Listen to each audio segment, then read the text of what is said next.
Welcome to the Self-Publishing Corner, where we empower indie authors with real talk, expert tips, and the tools you need to publish and thrive on your own terms. I'm your host, Cheryl Denise Bannerman, author and publisher, and I'm thrilled to bring you another insightful episode filled with tips for writers and authors. Get ready to step into the mystical with Megan Mary, an international best-selling metaphysical author, dreamworker, and host of the Women's Dream Enlightenment podcast. As the founder of Inner Realms Publishing, Megan empowers women authors to share their voices and successfully market their books. With a background in English literature and a PhD in Metaphysical Sciences underway, Megan blends intellect with intuition in everything she does. Her debut mystery fantasy series, Witches of Maple Hollow, launched in 2024 and continues in 2025 with two exciting new installments. Based in Idaho, Megan shares her magical world with her husband and two cats. Welcome, Megan. Hi, Cheryl. Thanks for having me. You are quite welcome. We're really excited to hear about your journey and talk about dreams. So I'm really excited about this discussion. So I'm just going to jump right in. And I'd love to just take everybody back in time to your childhood. I am curious if you, were interested in dreams as a child. I definitely was. I had fascinating flying dreams, and I also had a lot of recurring nightmares, and I really wanted to know where we were going when we were dreaming, why we spent so much time there, and what purpose they held, what they meant. All those questions have always been part of my life. That's fascinating. I think of all the dreams that I have where I can't remember when I wake up. And then there's the other half I do remember very vividly. So, yeah, even as a kid, some of them are recurring still as an adult. Oh, yeah. Okay, yes. And Yeah. I still remember the ones that I had as a child. Amazing. Can you remember a dream from your childhood or early life that left a lasting impression on you? I think definitely the flying dreams. And the flying dreams weren't You're always flying, right? I was flying, but they weren't always successful. It's kind of hard to explain, but some were. So some I would fly effortlessly, but not Superman style. It was more like I was swimming. And so sometimes I would be able to fly effortlessly, and other times it was like I couldn't get up off the ground far enough to launch, really. Wow. And when I was little, I was convinced that I could fly, and I used to spend hours jumping off the picnic table in the backyard thinking that if I could just get it right, I would catch the wind. Yeah. Oh my gosh, the things that our imaginations as a child, it just always fascinates me. I used to do the same type of stuff. And I'm sure that that dream, shaped your curiosity as you got older as well. Yes, because I still have flying dreams, but now I think it's more the Superman flying. I think it's less the,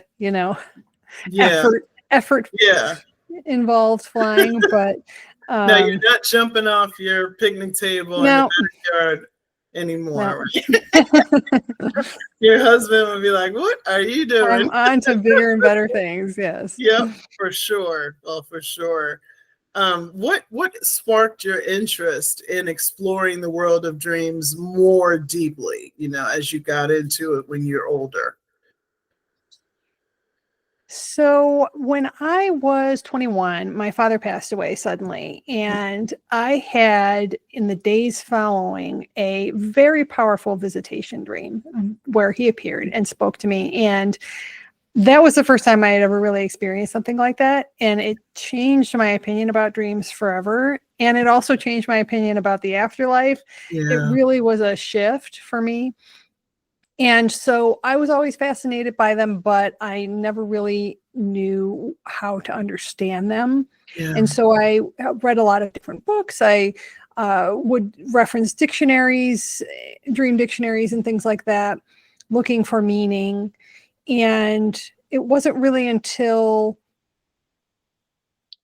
really a few years ago that I experienced another major shift in my life that was brought on by a lot of medical diagnoses. And at that time, I started doing a lot of inner work and a lot of spiritual healing. And the dream world came back in as one of those modalities yeah. that called to me. And then I started recording my dreams, and it was like I couldn't write them down fast enough. Right. Mm. So now you have this interest. You had this spiritual healing that you went through. Now you're documenting everything in writing. Now what? You're putting it together. And did you just suddenly have an idea? You know what? I need to make this into a book, or publish this. Yes, but it was before that actually. So about 11 years ago, I had a dream about a talking cat. And it was so real that, and it wasn't one of my cats, but You're it was a cheating. talking it was a talking cat, and the cat actually had a lisp. I mean, it was very specific, and I was like, Unbelievable. okay, this is so cute. Like, I have to write this down, but I have to make something out of this. And so I started to write essentially a short story, what I thought was going to be the beginnings of a children's book, although I had never really written uh, stories. I'd only written poetry. So I just started writing it, and then I wrote about 10,000 words, and then I stopped. And then over the years, I would jot down little thoughts about it, mull over plot ideas and stuff. But I got, drawn into other things, and I was working on other things. And so it wasn't until after all of that happened that I picked up the story again. But when I started writing it, all of the dream themes started to blend into the story. And that's when it became a full-length novel, Yeah. and quite a different story from what it was in the beginning. So you just built upon your dreams. Because when we Yes. have dreams, usually it's just pieces of different scenes. They're very Uh, short. yeah, that depends. I mean, in this case, it was just a Yeah, piece, but I have very long records that are yeah, just, what seemed like hours, right? yeah, yeah. So, I can see, like, my childhood home is in New Jersey, and that's where I grew up. My parents passed away there. It was a focal point of my life. And so most of my dreams are in that house. yes, And, absolutely. I'm going from room to room to room, experiencing different things and talking to different family members. Yeah, Yes. very, it's very vivid. I mean, even from the orange colored carpet, Oh, yeah. it's very, very vivid. Yeah, Yes. yeah. Yep, I understand. Right down to the smells and sounds, right? Yes, yes. So, um, tell me when you started writing for the first novel. When was that? That was in January of 23 is Okay. when I picked up the story again and started writing it. Yeah, I think it was around that time. Yeah. Beginning of 20. You actually decided to not go traditional and self-publish? Yes, Yeah. because I wanted to really control everything. I wanted to do it my own way. And I wanted to publish it on Halloween, and I didn't want to have to wait. So I had other friends that were in the industry that were saying, oh, well, with the backlog that's going on right now in the industry, it could be years before it gets published, and you're not really going to be able to pick the cover, and they might change the story and they might change the title and all these things. And I was like, okay, no, that's not for me. So I never even queried. I never even considered it. I mean, yeah. Briefly considered. I had one publisher that was ready to pick up my first book, Black Child to Black Woman, and he said, but you'd have to change the whole ending part. And I was like, yeah, no. Right. So that wasn't going to work. So yeah, right. I'm not a control freak, but when it comes to something that comes from your pieces of your life, pieces of your heart, pieces of you, like, it's very hard, to just put in something from someone else. Yes, absolutely. Their story. Yeah, when it's your baby, sort of, and it's something that you spiritually want to birth out into the world, you want it to be authentic and your authentic message, and not altered to be commercial or whatever it is. Yes, correct. Yeah. So in addition to writing and publishing, you're really busy. Writing, publishing, PhD, husband, 2 cats. So you also have a podcast. Yes. So it's called Women's Dream Enlightenment. Yes. What inspired you to get started with that? So initially, I had absolutely no intention of ever creating a podcast. I didn't even listen to them, ironically. But the funny part is that when I was a teenager, I did have some aspirations about going into broadcasting, and I had even interned at some radio stations and such. So it turned out that it wasn't such a stretch for me after all, but it was not something I had planned. And it sort of dropped into my lap when I started building my platform around my dream business, which came first before I ever published the book. And one of the platforms that I signed up for, it was like a software program, had the capability to host a podcast. And I was like, oh, wow, since I can do that on here, I should. But then it just kind of became like, I don't know, an instruction, guidance, a calling, whatever you want to call it, that it was like, you have to do this. And I didn't really want to step out into the public eye. I was a very introverted person. I wasn't on social media at all. I didn't really want to have to share anything or show my face or something. Yeah. I didn't want to do any of that. I'm an INFJ in terms of the Myers-Briggs. So I was like, no way am I doing this. But because of the messages that I was receiving, it was like, no, you are, and you have to do it now, like fast. People needed you. Yes. Yeah. So people can call in and talk about their dreams. Yeah, so I have women on that tell their stories of spiritual awakening and also share their dreams. So they open up their dream journals and I interpret them live on the show. And I really created it as a platform to just elevate women's stories so that people that are going through these evolutions and these groundbreaking shifts in their life don't feel so alone. Listen to the stories of other women, understand better what's happening, how to get through it, and what's waiting on the other side. Yeah. Wow. That's amazing. I don't listen to podcasts either, but I would tune into that for sure. Wow. Okay, so dreams can be very personal. A lot of it, you would probably be embarrassed to talk about some of them. I know I would. They're also very symbolic.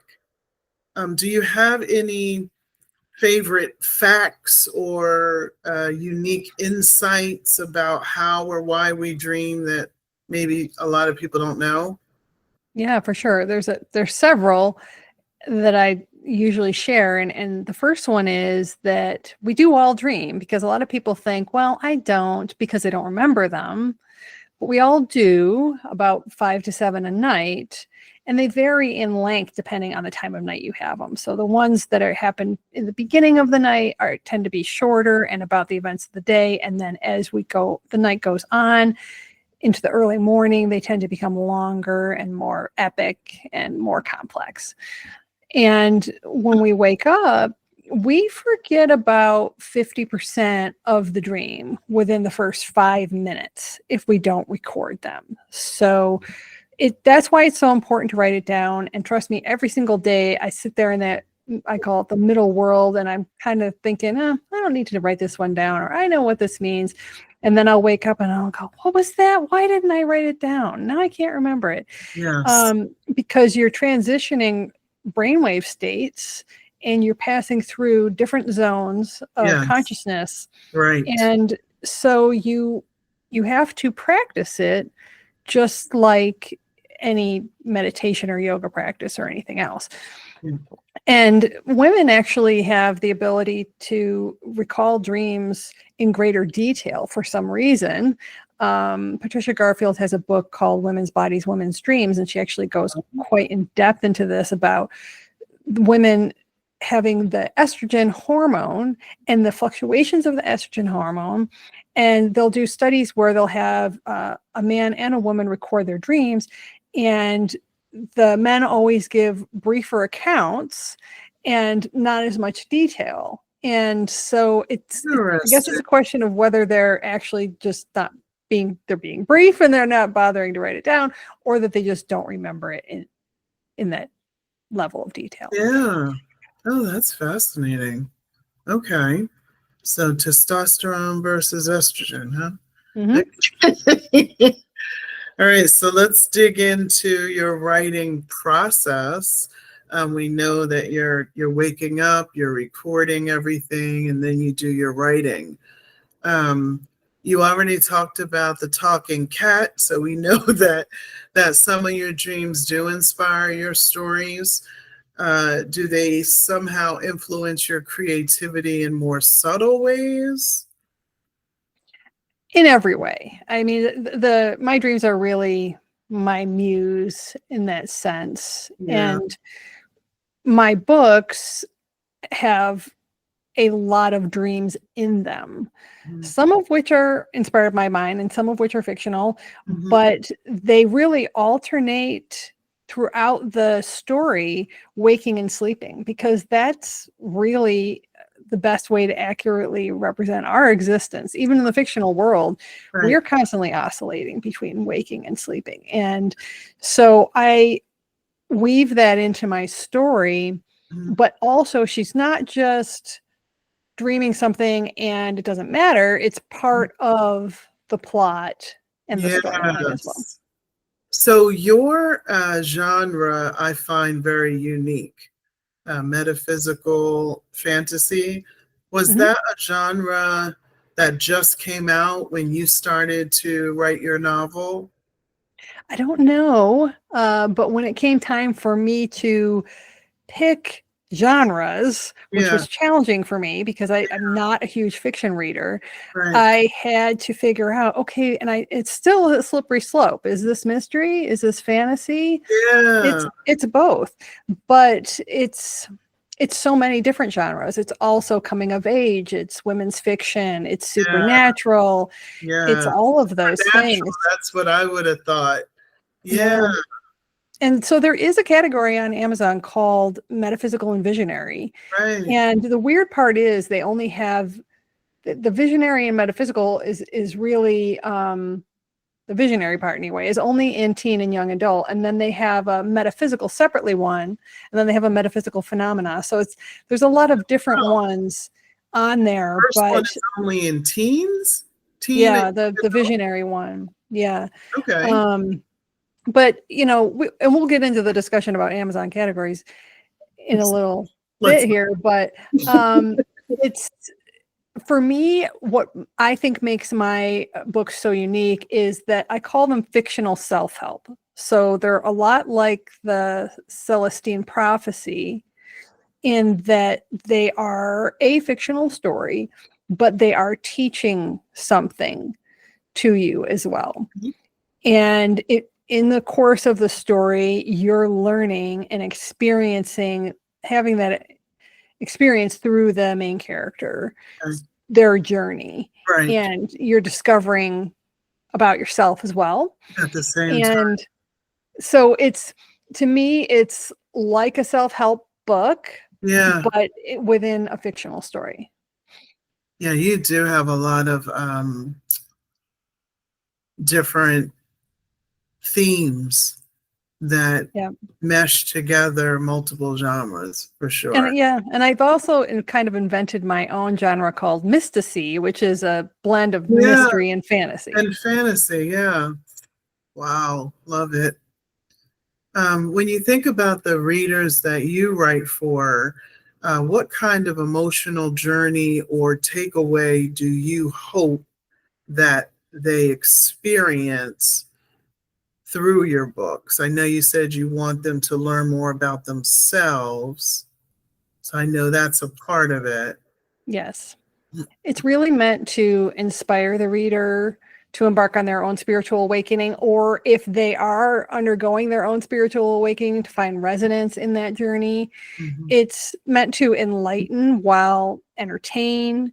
And the goal of the whole series is really to help raise the spiritual intelligence of the world and to elevate people to embrace their full potential and understand that we are more than we think we are and that we have access to so much more wisdom. And what would be an example of a spiritual awakening, like for someone? Like, would it be like them realizing something about themselves that they didn't know they could do? Yeah, it's an experience that can have many forms. And so sometimes it can be precipitated by an event. There can be an accident or an illness or a near-death experience or loss of a loved one or a message from beyond in some way. Many times there can be this, but there can be multiple experiences along the way. And there isn't just one place in time. It can be a turning process, but it's also recognizing, it's raising your awareness so that you're no longer living within the matrix. You're all of a sudden getting this 1,000-foot view of the big questions about life, the nature of reality, why you're here, what you're doing, what you're supposed to be doing, what this all is that we're living in. Yes. And when you start to get hints of that knowledge, that's when your world kind of blows open and you go, whoa. And that's what really is that awakening moment. And then there is a lot that happens after that. There's a lot of shedding that has to happen. And there's a lot of transition that leads to transformation down the road of really stepping into alignment. That sounds very similar to my spiritual teachings, which is about finding your purpose. Yes. And so a lot of times you go through this process in isolation, removing negative energy from your life so that you can move to the next phase and find your purpose. 100%. Yeah. Wow. All right. Good stuff. So let's talk about indie authors like myself. I self-publish, and my listeners, some of them self-publish.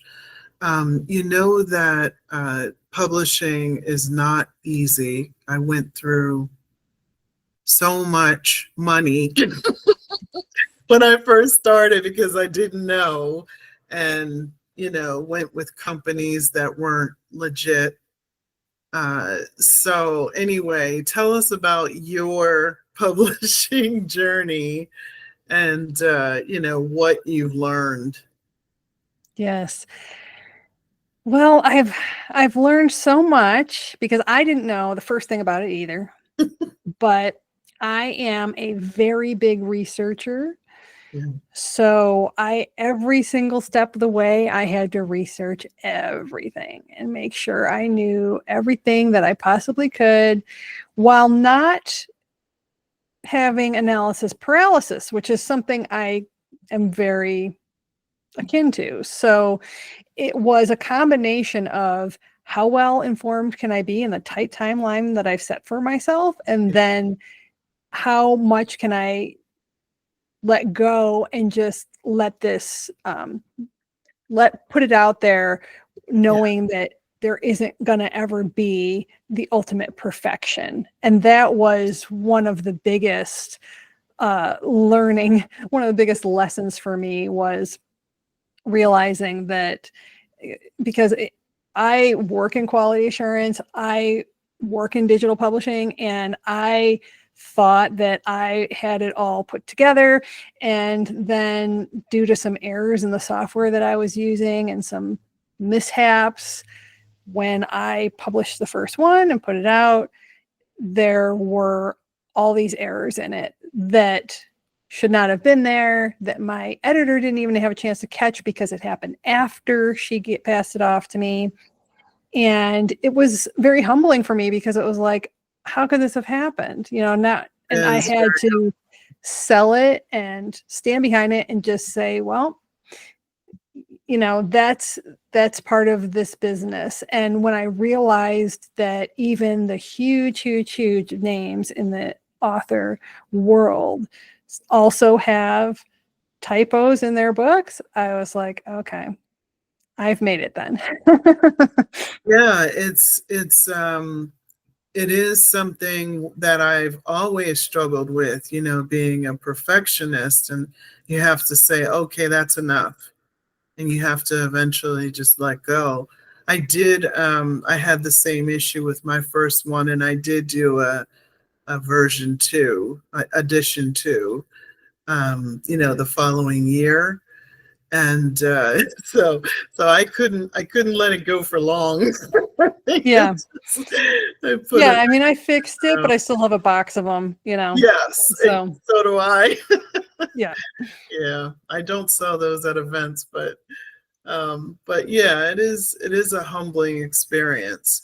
I don't think that a lot of my listeners, they don't realize until they start going through some of the episodes in my podcast how much is involved in this whole process. It's not just write the book and create a cover. There's Yeah. book formatting, book distribution, book marketing, pricing. There's just so much. So a lot of people are involved helping you, in my case, it is uh, to get you something that does not look self-published. And that's the key. Yes. Yeah. You don't want to Absolutely. look like it. And that's very important. So don't skip steps, guys. Don't skip anything. Agreed. Yeah. Yes. So let's see. Writers often get these, creative blocks or moments of doubt, imposter syndrome. That's the big word. How do you navigate those types of challenges? And do you have any place that you turn to for inspiration? Well, you know what I'm going to say. I always turn to my dreams. Yep. I knew you were going to say Yeah, that. because they contain all of the knowledge and then some. They Yeah. are an endless source of creative inspiration, and not just writers, inventors, artists, movie directors. The list goes on. Yeah. So many people, scientists, have utilized their dreams and the different brainwave states that we go through to access different parts of their mind. And so Yeah. when I'm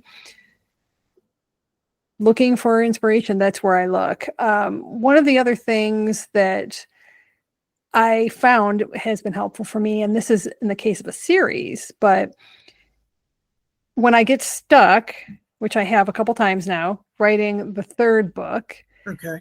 going back and listening to the audiobook of the first and the second first has one. Yeah. really helped me, because it's like, oh yeah, okay, it's so obvious. Then all of a sudden I can see the continuation so much easier, because I get wrapped up in this spiral of details and I can't seem to spend my time writing because I'm thinking so much about the plot. Yes. And so I've Yeah. been back and forth with that lately, but That. I found that really helps.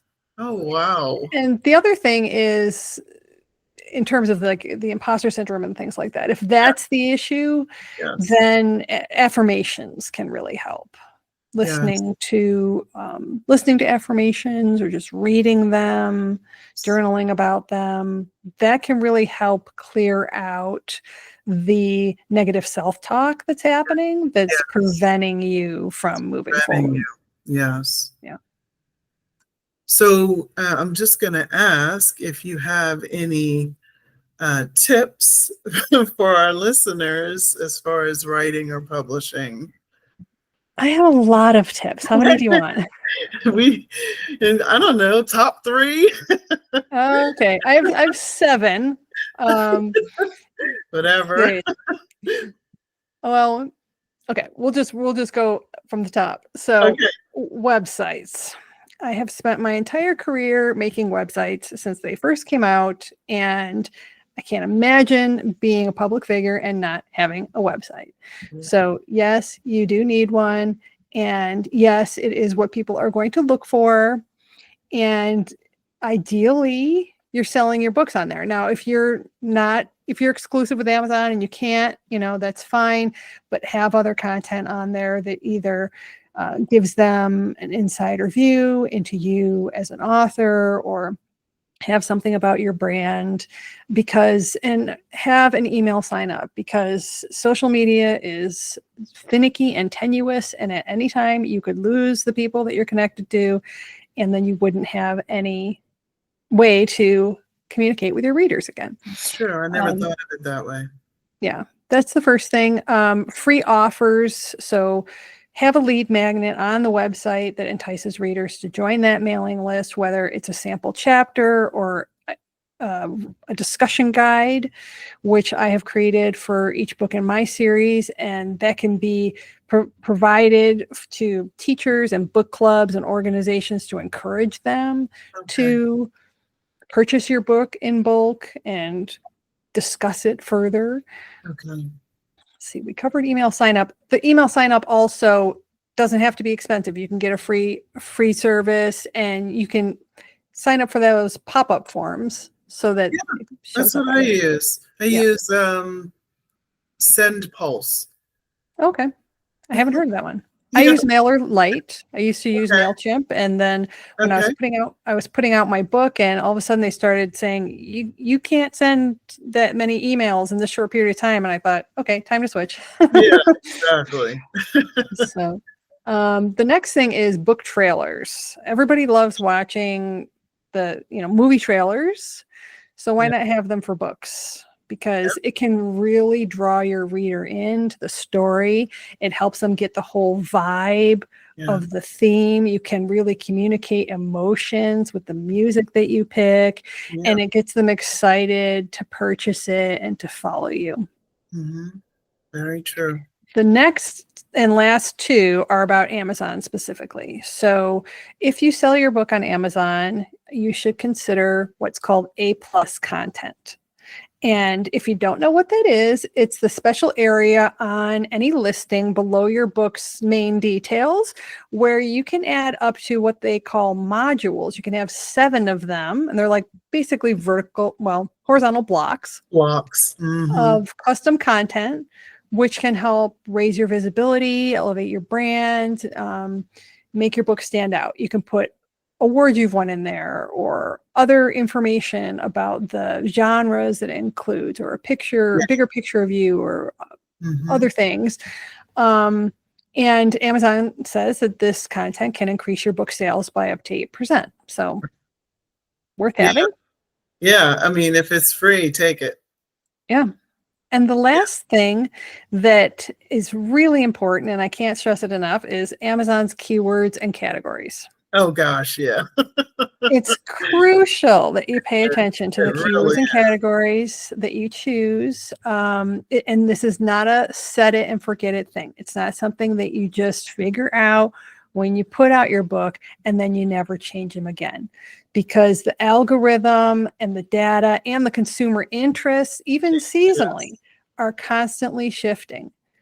So I know myself, my books are Halloween themed, so I have to be paying attention. I have to make sure that when it comes that time of year that I'm looking at the rankings again to see, because they're always putting out new categories. Yes. And you just never know. You might be missing opportunities. And your book's ranking is directly related to the keywords and categories you choose. And so you have to be strategic about picking the right ones at the right time. And this is how you can reach #1 bestseller status without selling hundreds or thousands of books. And it's important not only for the bragging rights, but because when you hit #1, even if it's in a smaller category, Amazon's algorithm recognizes that you are a bestseller, and it'll start showing your book to other people more than it's going to if you just pick some big, wide category and then you're stuck being in 100,000th book.